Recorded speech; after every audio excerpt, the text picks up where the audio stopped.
बिस्मिल्लाहिर्रहमानिर्रहीम। आज हम जो टॉपिक डिस्कस करेंगे दैट इज़ बजट लाइन। देखो, कंज्यूमर बिहेवियर का एक बहुत इम्पॉर्टेंट टॉपिक है बजट लाइन। तो देखो, सबसे पहले हम ये देख रहे हैं कि इसकी डेफिनेशन क्या है। देखो, budget line is a line which shows various combinations और pairs of two substitute commodities. ये एक ऐसी लाइन है जो दो नेमल बदल या सब्स्टिट्यूट कमोडिटीज़ के पेयर्स को शो करती है विच अ कंज्यूमर कैन परचेज, जिनको कोई कंज्यूमर, कोई खर्च करने वाला पर्सन परचेज कर सकता है, ख़रीद सकता है विथ हिज और हर गिवन इनकम। जब एक कंज्यूमर को पता हो कि उसकी पॉकेट में पैसे कितने हैं, उसके पास गिवन इनकम कितनी है, और जिन दो सब्स्टिट्यूट कमोडिटीज़ के ऊपर वो खर्च कर रहा है, उन दो सब्स्टिट्यूट कमोडिटीज़ की कीमतें मार्केट के अंदर क्या एग्जिस्ट कर रही हैं। ये इसकी डेफिनेशन है। डेफिनेशन के बाद इसका हमारे पास एक मैथमेटिकल फार्मूला भी होता है। हम किसी भी बजट लाइन को एक मैथमेटिकल फार्मूला या एक इक्वेशन की फॉर्म में इस तरह लिखते हैं, X P X plus Y P Y is equal to I. Here X mean commodity X, कोई एक्स कमोडिटी है, कमोडिटी एक्स, हम उसको कह देते हैं कि दैट इज़ पेट्रोल। और पी ऑफ एक्स का मतलब यहाँ पे है price of X commodity, price of X commodity. इसी तरह Y mean Y commodity, commodity Y से C N G, because C N G और पेट्रोल दो ऐसी सब्स्टिट्यूट कमोडिटीज़ हो सकती हैं, क्योंकि गाड़ियों के अंदर लोग पेट्रोल भी इस्तेमाल करते हैं, सी एन जी भी इस्तेमाल करते हैं। तो पेट्रोल सी एन जी दोनों सब्स्टिट्यूट कमोडिटीज़ हैं, क्योंकि दोनों ईंधन के तौर पे इस्तेमाल होती हैं। इस्तेमाल एक है लेकिन चीज़ें दो मुख्तलिफ हैं, पेट्रोल और सी एन जी। और ये सब्स्टिट्यूट हैं क्योंकि एक ही काम के लिए, पावर के लिए ये दोनों चीज़ें इस्तेमाल होती हैं। अच्छा, इसके साथ पी वाई है। पी वाई का मतलब प्राइस ऑफ वाई कमोडिटी। और लास्ट पे हमारे पास बच गया है आई, कैपिटल आई। कैपिटल आई को हम कहते हैं income of consumer, income of consumer. अब इसके बाद जब आपने मैथमेटिकल फार्मूला को आप बता लेते हैं, तो हम फर्दर ये कर सकते हैं कि हम इसकी कोई एग्जांपल ले लेते हैं।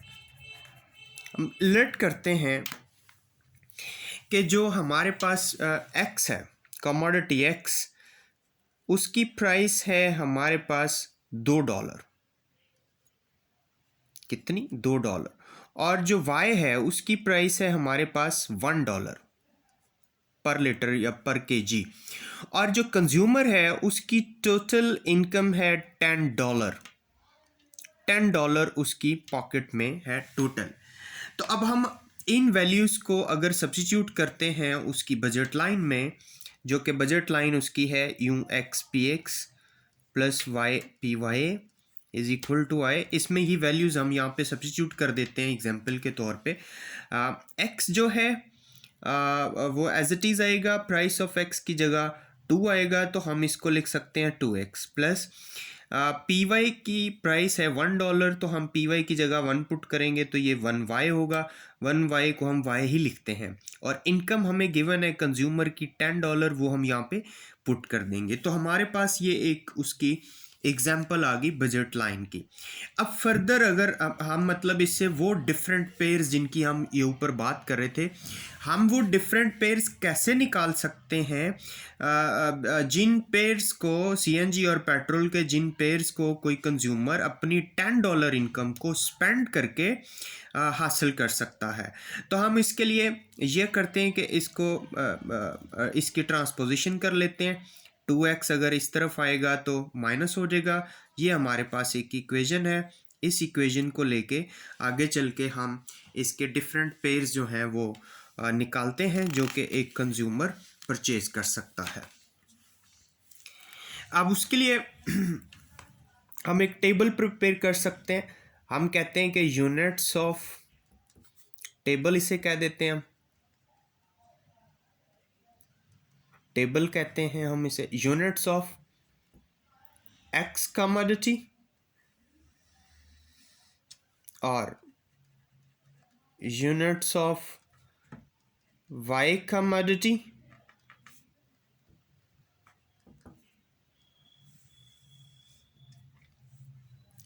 और ये दोनों कमोडिटीज के क्या कहलाएंगे, पेयर्स, जो हम फाइंड करने जा रहे हैं।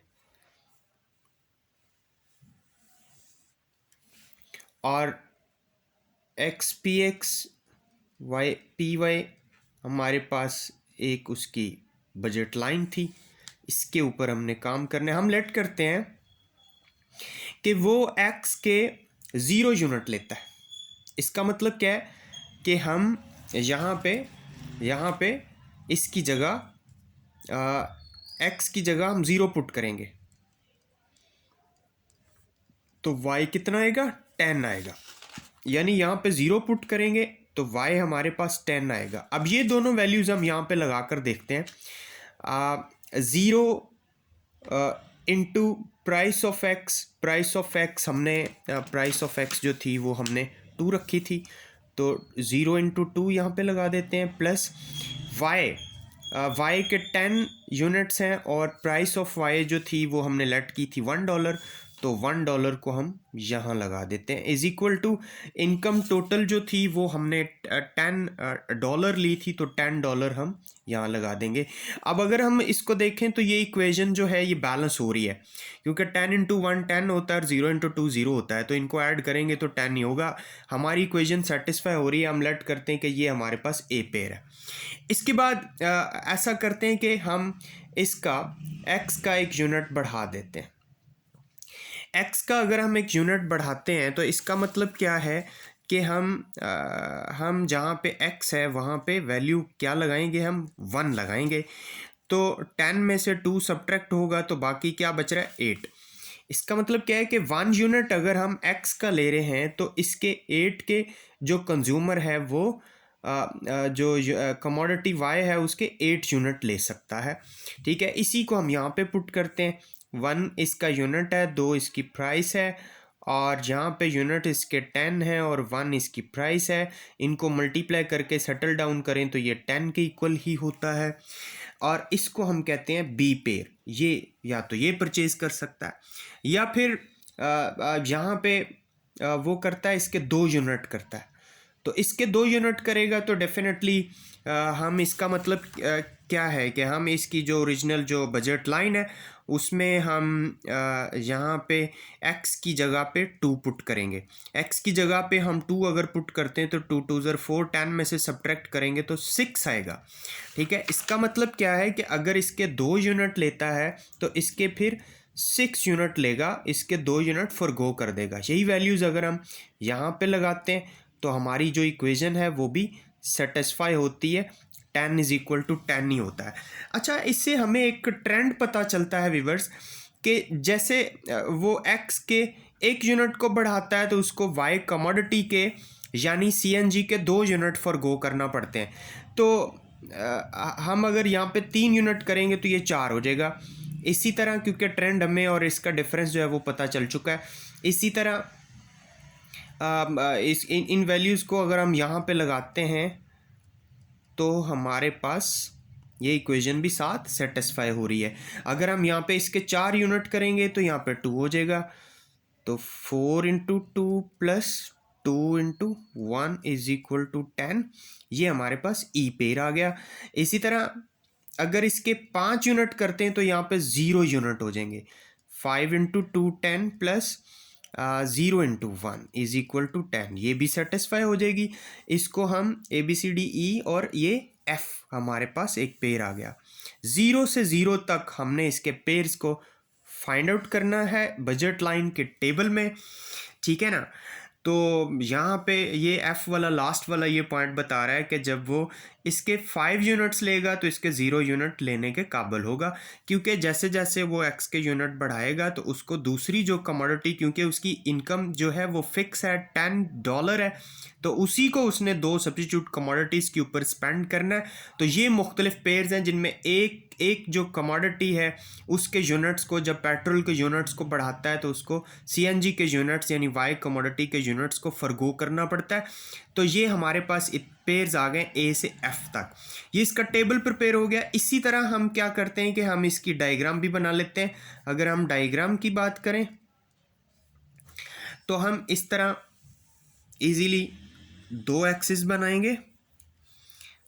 ये ओरिजिन होता है जहाँ पे दोनों एक्सिस मिल रहे होते हैं, और इस तरफ हम यूनिट्स ऑफ वाई को ले लेते हैं, यूनिट्स ऑफ वाई जिसको हम कह रहे हैं सीएनजी, और एक्स एक्सिस पे हम यूनिट्स ऑफ एक्स को ले लेते हैं जिसे हम पेट्रोल कह रहे हैं।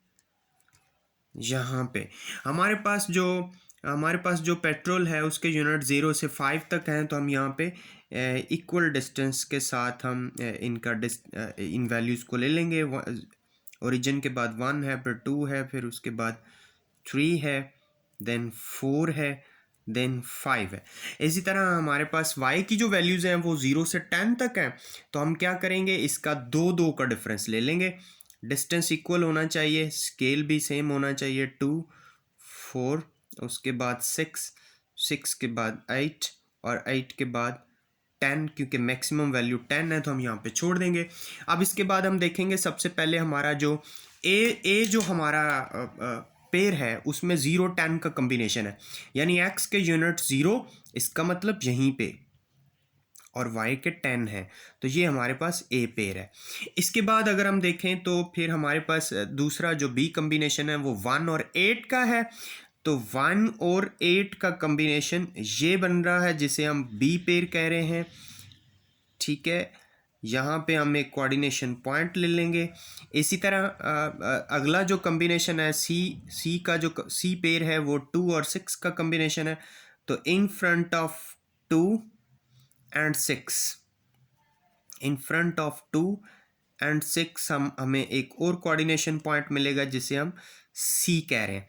और इसी तरह फिर हमारे पास आ गया अगला कम्बिनेशन डी वाला, 3 और 4 का कम्बिनेशन है। 3 और 4 का कम्बिनेशन यहाँ पे लोकेट कर रहा है डी, और इसके बाद E42 का कम्बिनेशन है, 4 और 2 के फ्रंट पे ये एक नया कोऑर्डिनेशन पॉइंट हमें यहाँ पे मिल रहा है जिसे हम ई कह रहे हैं, और लास्ट पे एफ है जो कि यहीं पे है एक्स एक्सिस के ऊपर। एंड पे हम क्या करते हैं कि इन्हीं ये जितने भी हमारे पॉइंट्स हमें कोऑर्डिनेशन पॉइंट मिले हैं इनको हम क्या करते हैं, स्केल रख के, मेरे पास तो स्केल अवेलेबल नहीं है लेकिन आप स्केल के साथ इन पॉइंट्स को ज्वाइन करेंगे तो ये आपके पास एक बजट लाइन की डायग्राम बन जाएगी। ठीक है, अब ये बजट लाइन है, ठीक है, इसके ऊपर एक जो कंज्यूमर है अपने $10 को स्पेंड करके पेट्रोल और सीएनजी के ये वाले पेयर्स वो परचेज कर सकता है अपने बजट के साथ। अब सवाल ये पैदा होता है कि इन पेयर्स के अंदर ये वाला एरिया कौन सा है और इसके बाहर वाला एरिया कौन सा है। इसके जो अंदर वाला एरिया है ये अटेनेबल एरिया है, ये पेयर्स भी वो ले सकता है, परचेज कर सकता है, लेकिन चूंकि उसको सेटिस्फेक्शन उनमें ज़्यादा है तो वो वाले पेयर को चूज़ करेगा, लेकिन इनमें से नीचे वो सारा एरिया जो कि वो ख़रीद सकता है अपने बजट के साथ। लेकिन ABCD के ऊपर वाला जो एरिया है उसे हम अनअटेनेबल एरिया कहते हैं, अनअटेनेबल एरिया। ठीक है, अनअटेनेबल एरिया का मतलब ये कि उसके बजट की एक्सेस वहाँ तक नहीं है तो वो उनको फर्दर नहीं ख़रीद सकता। तो ये बजट लाइन का डायग्राम था। इसके बाद हम इसकी एक्सप्लेनेशन लिखते हैं। एक्सप्लेनेशन जो है वो यहाँ पे मैं आपको नहीं बताऊँगा, एक्सप्लेनेशन आपने खुद ही करनी है। जैसे जैसे डायग्राम हम बनाते हैं, मैं कुछ वर्ड्स इस्तेमाल कर रहा था, वही वाले वर्ड्स आपने एक्सप्लेनेशन में लिखने होते हैं। तो ये आपका एक बजट लाइन का टॉपिक है। इंशाल्लाह नेक्स्ट वीडियो में, नेक्स्ट लेक्चर में हम एक नई वीडियो के साथ और नए टॉपिक के साथ हाज़िर होंगे। तब तक अल्लाह हाफिज़। Thank you so much.